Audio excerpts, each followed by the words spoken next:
Hey everybody, I've been kind of wanting to make this video for a while.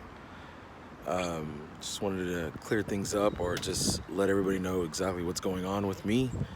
So officially the doctor had said that the chemo was cancer resistant, meaning it wasn't working. I had some in my chest and I had some in my neck. The stuff in the chest went away and the neck started going down, but then started getting bigger.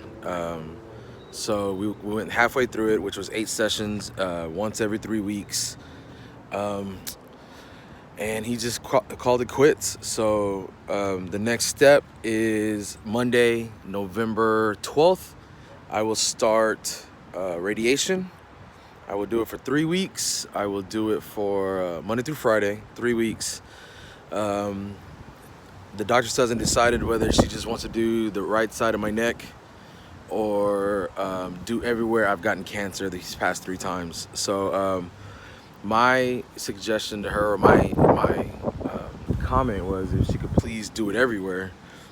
She said it might be a little tougher on my body, but I'd rather get it all done, especially if this is what's gonna stop the cancer from coming back. So she still has to decide on that. For sure, we got the right side going on. She's still gonna decide on whether to do my chest and the other side of my neck and kind of like my armpit area. She's really worried about that the radiation will harm my heart, and I don't know how I feel about that. In one way, I just kind of want to get it done and just kind of worry about that when it comes. And another part is, I don't want to add on to any other crap going on in my body. So I guess I'm supposed to find out on Monday when we start. Another thing that my oncologist talked about would be doing, if the radiation and then doing another different chemo after the radiation. I think the plan is to take a break, like maybe a couple weeks, and then start another chemo for once every 3 weeks again after the radiation. They're thinking, since I've never had radiation before, that this radiation and chemo duo would probably help. Also, they're talking about, he just wanted to give me kind of an update. Excuse me. He just wanted to give me kind of not an update, but just kind of think about in the future, just in case the chemo and radiation doesn't work. Would be another stem cell transplant. The only difference is this stem cell transplant would not be my stem cells, because obviously my stem cells didn't keep the radiation. The cancer from coming back. So since my stem cells didn't work, I'd have to use somebody else's stem cells. My oncologist is from India. His name is Krishnan. He let me know that the first step would be to get my blood brother, same mom, same dad, which only be Matthew, only have one blood brother.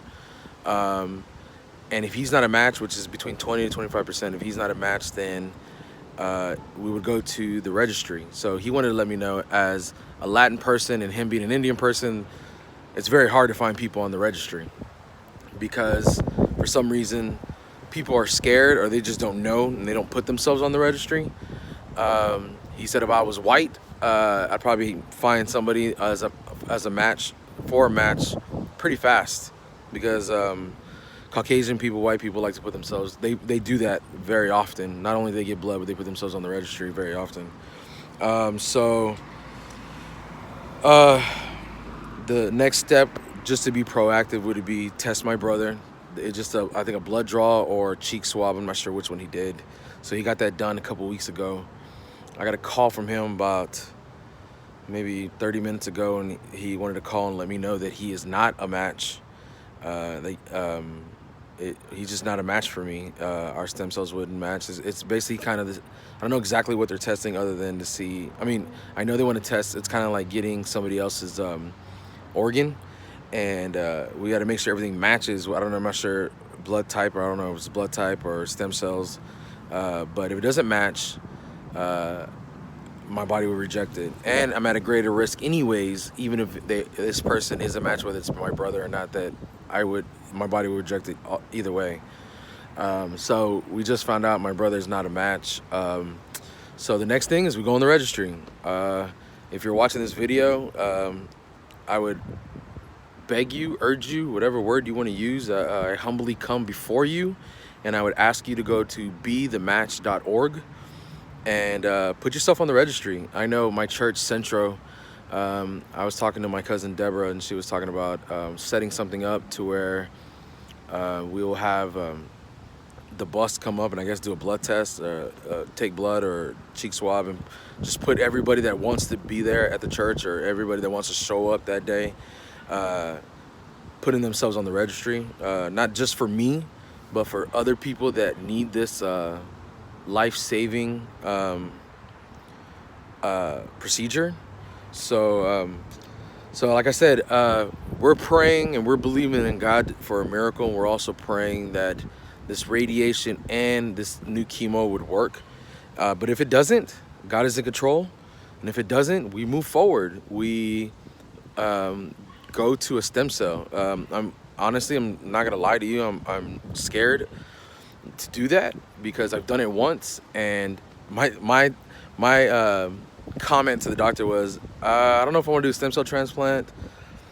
I might do it if you could tell me it's not as bad as the last one. And his answer was, it's going to be worse. And so the first stem cell transplant I had, when the doctor tells you, his exact words are, we're going to bring you to your deathbed. We're going to take you to your deathbed, re-enter your stem cells, and bring you back. He wasn't lying about that. He was being very honest, and it sucked very bad. It was very painful. It was pretty lonely because I was in Houston and MD Anderson doing that. My family would come visit every once in a while, but my wife had a job, and she had to take care of our two sons. So there was many days I would call the nurse in and tell her that I was gonna die, to tell my wife that I loved her, and she was like, let's just get through this day. Let's just move forward. Let's get through this day. And so to be kind of scared that this one would be a lot worse because it's not my stem cells, that's kind of nerve-wracking. But again, we're trusting in the Lord, whether he chooses to heal me in this life or to heal me in the next. His will is perfect, and we're going to live by the double-fisted faith that we've learned, if you've taken Rooted, is he has the power to heal me. But even if those two words mean a lot, even if he chooses not to, we're going to trust in him. And that's the way me and my wife try to live. We have our days where our faith is really, really tested, but I think having each other and having our church family really helps. And we try to be uplifting around our kids. We've talked about them, that Dad could die, but it's all for God's glory. And if you don't understand that, we can talk more about that. But all that to say, I just wanted to give you an update on what's going on with me. This is my third time battling cancer, lymphoma. It's usually in my neck. First time was on my right side, second time was my left side, third time is back to my right side. And so, so we're gonna start radiation on Monday, and then chemo. If that doesn't work, we go to stem cell transplant with somebody else's stem cells. My brother wasn't a match, and bethematch.org. Also, we're going to try to set something up to be at Centro, to where we'll have a bus come and just sign up a whole bunch of people. Thanks, guys. I love you. God bless.